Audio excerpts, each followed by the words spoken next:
রোকেয়াদের গ্রামে ছিল একটি বাড়ি।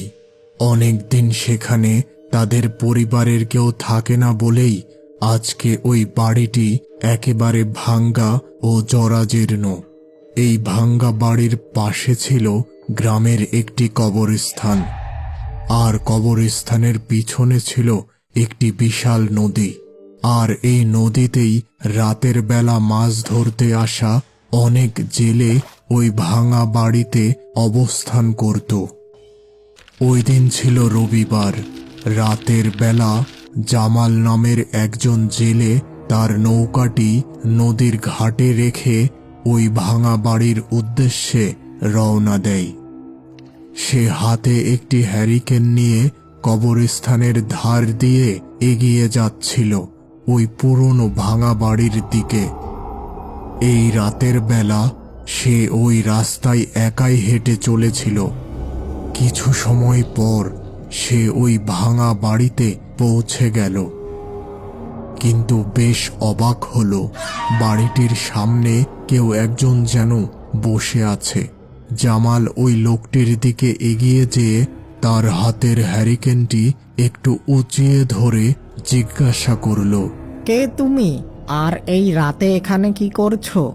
এমন সময় হঠাৎ জামালের হাতের হ্যারিকেনের আগুন নিভে গেল।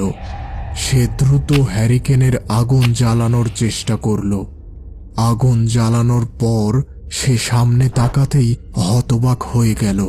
সামনে কেউ নেই। তাহলে সে লোকটি কোথায় গেল?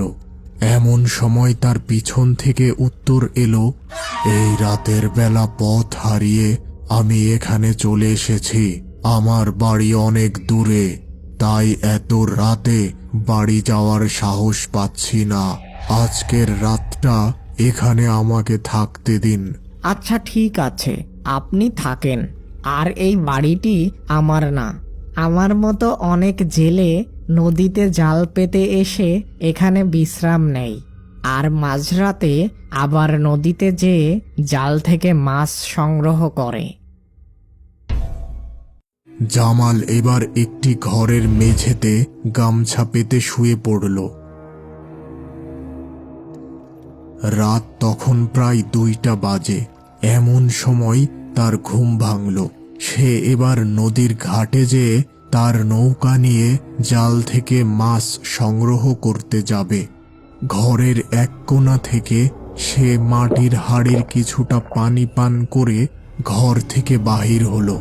উঠানে এসে সে ওই অপরিচিত ব্যক্তিটিকে আর দেখতে পেল না।